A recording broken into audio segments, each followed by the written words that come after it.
Hello students, welcome back to my YouTube channel professor Shubham Tiwari. बात करने वाले हैं आज आपके #2 analysis and interpretation of financial statement का जो हमारा सीरीज स्टार्ट हुआ है #2 करके। #2 मीन्स लेक्चर नंबर 2 इस टॉपिक का है। फर्स्ट में हम लोग ने इंट्रोडक्शन पार्ट बात किया था, आज हमारा प्रैक्टिकल चालू होगा।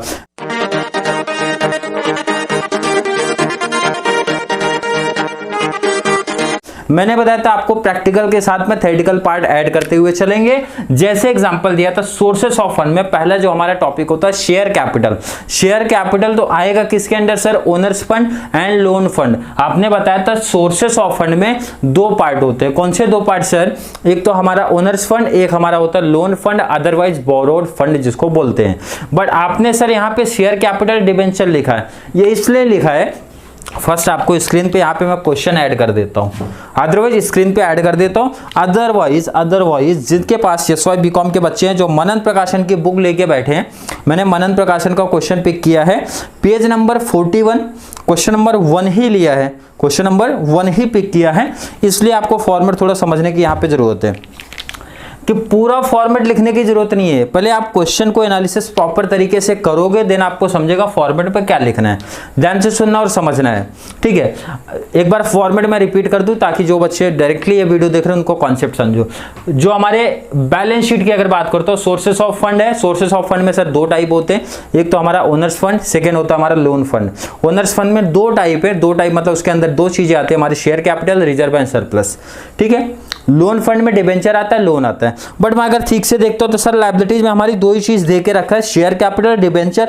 Liabilities for expenses current liability है तो उसका यूज तो यहां करते नहीं है। सर दो ही चीज दिया तो पूरा फॉर्मेट लिखना जरूरी है क्या? नहीं, मैं बोलता पूरा फॉर्मेट लिखना यहाँ पे जरूरी नहीं है, पेज नहीं भरना हमको, सीधा जो दो चीजें दिया है लिखना है। अगर डिबेंचर के साथ में लोन दिया है, सिक्योर्ड लोन दिया है, अनसिक्योर्ड लोन दिया, तो मैं लिख सकता हूँ हाँ लोन फंड, फिर नीचे मेंशन करूंगा। बट जो डायरेक्टली डिबेंचर ही दिया तो क्यों अलग से सेपरेट मेंशन करोगे? आई होप कॉन्सेप्ट क्लियर है। नहीं समझा तो दूसरा चीज समझो, फिक्स असेट। फिक्स असेट के अंदर जब डायरेक्टली आपको फिक्स असेट ही दिया है, अंदर कुछ दिया ही नहीं, मतलब land and building, plant and machine, tangible, intangible, ऐसा कुछ मेंशन नहीं है, तो सीधा फिक्स असेट ही लिखूंगा। उसके अंदर डिटेल क्यों लिखना है अपने को? मतलब जितना छोटा सम दिया रहेगा, फॉर्मेट आपको क्वेश्चन के बेस पे बनाना है। नहीं तो कुछ लोग बोलेंगे सर क्वेश्चन कैसे बना लिया आपने? सम को प्रॉपर एनालिसिस करो, उसके बाद बेस पे फॉर्मेट आप समझो। फॉर्मेट क्या था सर? एक बार थोड़ा फास्ट रिपीट कर दीजिए, क्या बोल रहा था? सोर्सेस ऑफ फंड में दो पार्ट है, owner's fund, loan fund. Owner's fund में दो हमारे आते हैं, share capital, reserve and surplus. Reserve and surplus नहीं था इसलिए नहीं लिखा गया है, ठीक है सर। टोटल कर लूंगा, आ जाएगा हमारा कैपिटल एम्प्लॉयड आ जाएगा, यहां पे थोड़ा सा चेंज कर लेना, एम्प्लॉयड, ठीक है, capital employed. Application of fund means asset में कितने पार्ट सर? आपने बताए थे 3 पार्ट। कौन से 3 पार्ट? फिक्स असेट, इन्वेस्टमेंट और working capital. Fix asset, investment, working capital. Working capital मतलब सर क्या होता है? Current asset minus current liability. तो फॉर्मेट आपको वही दिख रहा होगा, fix asset, investment, current asset, current liability को माइनस करूंगा तो वर्किंग कैपिटल मिलेगा, 1 2 5th का प्लस करूंगा कैपिटल एम्प्लॉयड मिलेगा, और टैली भी हो जाएगा, ठीक है। क्वेश्चन रीड कर लेना प्रॉपर तरीके से आप, क्वेश्चन रीड कर लेना प्रॉपर तरीके से आप। Prepare trend balance sheet in vertical form. कौन सा है सर? ट्रेंड एनालिसिस है ऑफ बैलेंस शीट। सबसे पहला समय इसीलिए फॉर्मेट बहुत शॉर्ट रखा गया है। करना कुछ नहीं, सिर्फ कॉपी पेस्ट करना है आपको। फॉर्मेट आपको पता है, हाँ सर फॉर्मेट का कॉन्सेप्ट थोड़ा समझ में आया, ठीक है। आगे पूरी तरीके से समझ लेते हैं। ईयर क्या देखे रखा है मैं यहाँ पे लिख लेता हूं, 13 14 12 13 14। क्लियर? हाँ सर यहां तक क्लियर है। सोर्सेस ऑफ फंड में शेयर कैपिटल सर डायरेक्टली दिया, हम कॉपी कर लेंगे वहां से। शेयर कैपिटल कितना देखे रखा है सर? 33। मैं कॉपी करूंगा सिर्फ वहां से देख के, 33। कहां से सर? क्वेश्चन से। नहीं तो कुछ बच्चे बोलेंगे सर सोल्यूशन से कॉपी करवा रहे हैं, क्वेश्चन में देख रहा हूं। सेकेंड 31 350।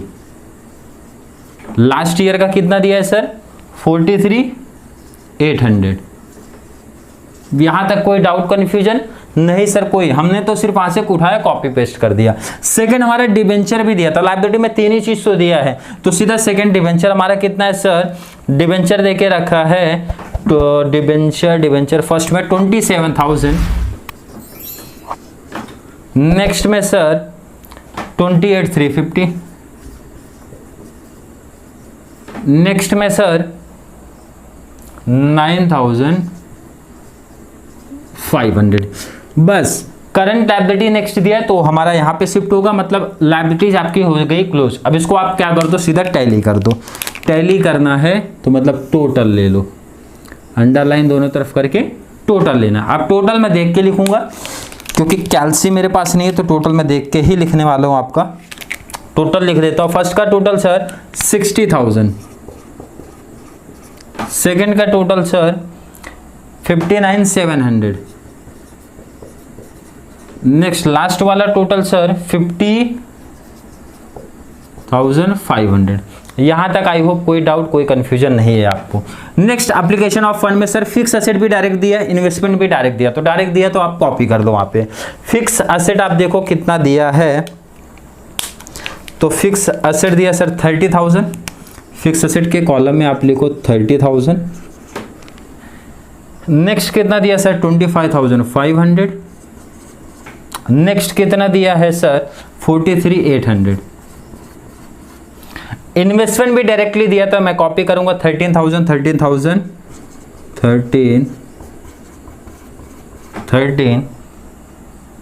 18,400। दो हो गया, हाँ सर ये हो गया। Current asset, current asset clear mention है, हाँ सर जस्ट उसके नीचे मेंशन है 27,000। ठीक है सर, जस्ट बाजू में चले जाओ 33,200। नेक्स्ट उसके बाजू में चले जाओ सर 18,900। माइनस करूंगा current liabilities. Current liabilities sir liabilities में मैं देख रहा हूं तो लायबिलिटीज फॉर एक्सपेंसेस आप नीचे देखो 10,000, 12,000, नेक्स्ट 36,600। इंपॉर्टेंट चीज है, ध्यान से देखना और समझना। ये क्या होगा सर, माइनस होगा, माइनस होगा, माइनस होगा। तो माइनस करूंगा क्या सर, 3rd - 4। ठीक है, 3rd - 4 आप कर दो, ये मिलेगा 27 में से 10 गया 17। 33,200 से 12 माइनस कर दो तो आई थिंक 21,200 मैच कर लो आप, 21,200। अब यहाँ पे एक चीज ध्यान रखना, इंपॉर्टेंट चीज, 18,900 में से जब आप माइनस करोगे 30,600 तो आपका आंसर माइनस में आएगा। माइनस में आएगा मीन्स इट मीन्स आपको ब्रैकेट में रखना है। माइनस आप करोगे तो आपका जो माइनस में आंसर आएगा 11,700। इंपॉर्टेंट चीज है, ध्यान रखना, क्योंकि करंट लायबिलिटी हमारा ज्यादा था। टोटल कर लेना है अब आपको, तो मिल जाएगा आपको टोटल। तो टोटल कर लेते सर, टोटल ध्यान रखना, सीधा सीधा टोटल नहीं करना है आपको। कैपिटल एम्प्लॉयड कैसे मिलेगा ध्यान रखना, first plus second plus fifth. Fifth क्यों सर, थर्ड फोर्थ कहा गया, क्योंकि working capital current asset minus current liability से ही मिला है। मतलब आपको ये 30,000 प्लस 13 43 प्लस ये 17 ले लेना है। कितना आया सर, 60,000 आ गया। क्लियर, हाँ सर क्लियर है। चले कैलसी आगे लीजिए, 25,500 प्लस 13 तो 25 में 13,000 प्लस करो प्लस 21,200 प्लस करो तो आपका 59,700 ही आएगा आंसर। अब यहाँ पे ध्यान रखना 43,800 प्लस 18,400 माइनस लेना, क्योंकि ये आपका माइनस में है तो माइनस लेना है 11,700 तो आपका आंसर आएगा 50,500। टैली है, हाँ सर टैली है, तो टैली तो ऐसे होना ही चाहिए आपका। अब आगे क्या करना सर, जो आपने ट्रेंड लिखा है वो क्या करेंगे तो ध्यान से देखना और समझना है। आपको क्या करना है, ट्रेंड एनालिसिस में जो हमारा स्टार्टिंग का ईयर है तो उसको बेस ईयर मानते हैं, तो बेस ईयर में आपको क्या करना है 100 100 100 100 100 100 100 100 100 बेस ईयर है तो आपको 100 ही मानना पड़ेगा। सर ये नेक्स्ट ईयर का कैसे करेंगे, ध्यान से सुनना समझना है आपको। 2 से 3 चीजें, एकदम आसान कॉन्सेप्ट है। क्या करना है ध्यान से देखो, यहाँ पे मेंशन कर देता हूँ। कैलसी आप ले लो, उठा लो, 100 मल्टीप्लाई 13 का ले रहा हूँ, ध्यान रखना, मल्टीप्लाई 100 मल्टीप्लाई 31,350। कैलसी पे आप ले लो, कैलसी मेरे पास नहीं है, कैलसी पे आप ले लो, आंसर मैं सीधा लिखूंगा। क्या करना है सर, जो भी आपका 100 है मल्टीप्लाई करूंगा 2013 के अमाउंट से, डिवाइड कर दूंगा 2012 से। डिवाइड कर दूंगा 2012 से। इसका लॉजिक भी समझो, क्यों सर, क्या आप क्या मतलब किस बेस पे करा रहे हो, ये तो रटा रहे हो बट किस बेस पे करा रहे हो, ध्यान से सुनना समझ रहे हैं। मैंने यहाँ क्या लिखा सर 2012 एंड यहाँ लिखा 2013, ठीक है। मैथ्स आप करते हो तो इसका मतलब समझ आएगा आपको। अब ध्यान से रखना कि 2012 में अमाउंट कितना था सर 33,000 था। 2013 में कितना था सर 31,350 था हाँ सर था। जब आपने 2012 को 100% माना है तो ये कितना, यही तो होता है क्वेश्चन कि अगर आपने 2012 को 100% माना तो ये कितना परसेंट, तो आप क्या करते हो सर क्रॉस करूंगा।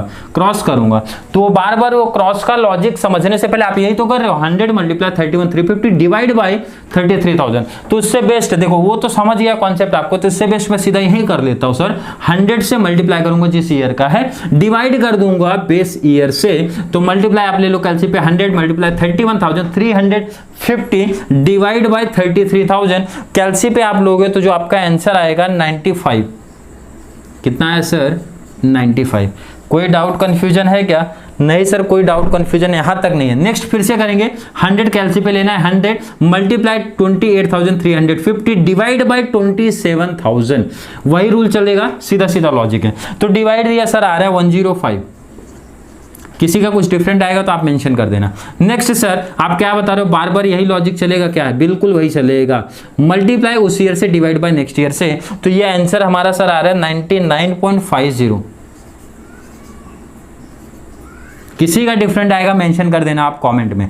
कैलसी नहीं है बट इतना तो चीज पता है कि किस बेस पे आप करोगे। 100 मल्टीप्लाई 25,500 डिवाइड बाय 30,000 करोगे तो आ जाएगा आपका 85%। इतना आसान सर कॉन्सेप्ट है, बात ही खत्म हो जाती है हमारी। चलिए नेक्स्ट आप बात करेंगे 100 मल्टीप्लाई 13,000 डिवाइड बाय 13,000। तो इसका तो 100% ही आएगा क्योंकि दोनों सेम दिख रहा है मुझे, 13,000 30,000 सेम है तो वैसे ही आ जाएगा। 100 मल्टीप्लाई 33,200 डिवाइड बाय 27,000, तो 100 से ज्यादा आएगा क्योंकि ये वाला अमाउंट मुझे ज्यादा दिख रहा है, तो आंसर आएगा 123%। 100 मल्टीप्लाई 12,000 डिवाइड बाई 10,000, ये भी 100 से ज्यादा आएगा, तो आप देखोगे कितना आंसर आ रहा है इसका सर 120 आ रहा है। चलिए आप ये दोनों कैलकुलेशन करके कमेंट में ऐड कर देना। नहीं दो नहीं देता, एक देता हूं, नहीं तो बच्चे परेशान हो जाएंगे। 100 मल्टीप्लाई 21,200 डिवाइड बाई 17,000, तो इसका जो आंसर आया 125 आया। किसी को कोई डाउट कंफ्यूजन रहेगा कमेंट खुला है ऐड कर देना, किसी को कोई डाउट कंफ्यूजन रहेगा तो। एंड यहाँ पे ये भी ले लेना, कंटिन्यू लाइन आगे बढ़ाना है, ठीक है। चलिए नेक्स्ट ईयर आप सब 2014 का कैसे करेंगे? सिमिलर ही करना है। आप क्या करोगे सर, ये अब यहाँ पे घुमा दो क्योंकि ये ईयर चल रहा है 2014 चल रहा है, डिवाइड लेकिन बेस ईयर से ही करूंगा, 100 मल्टीप्लाई 43,800 डिवाइड बाय 33,000, कितना आंसर आया सर 124 आ रहा है।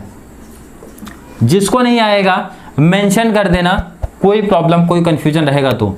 नेक्स्ट सर 100 मल्टीप्लाई 2014 का ईयर है डिवाइड बाय 27,000, तो आपका जो आंसर आएगा 35।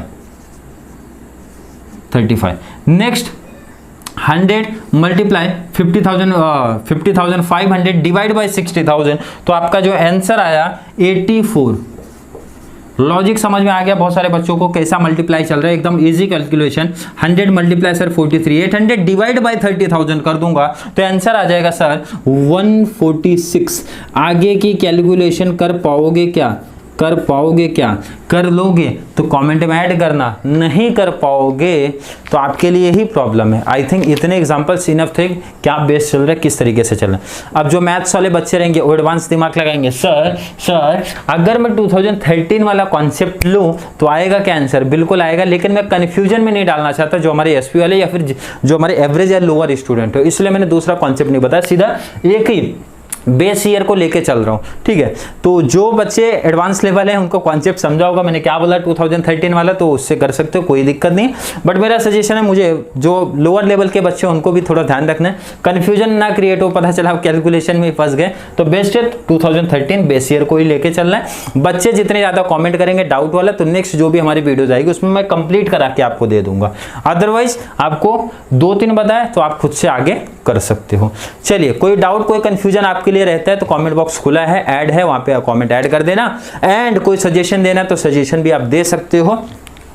वीडियो थोड़ी सी भी हेल्पफुल लग रही है तो अपने एसवाई के फ्रेंड, एफवाई टीवाई जितने भी फ्रेंड सर्कल है, स्पेशली कॉमर्स सेक्शन के, उनको चैनल का लिंक शेयर करो, उनको चैनल का लिंक शेयर करो ताकि उनको भी इस वीडियो के माध्यम से, इस चैनल के माध्यम से बहुत सारा बेनिफिट्स मिलता रहे जैसे आपको मिल रहा है। एग्जाम टाइम पे काफ़ी स्पीड सी वीडियो आ रही है आपकी, जो सब्जेक्ट जितने लेक्चर्स पॉसिबल हो पा रहे हैं आपको पॉसिबल कराए जा रहे हैं। तो चलिए मिलते हैं नेक्स्ट क्लास में, तब तक के लिए थैंक यू सो मच।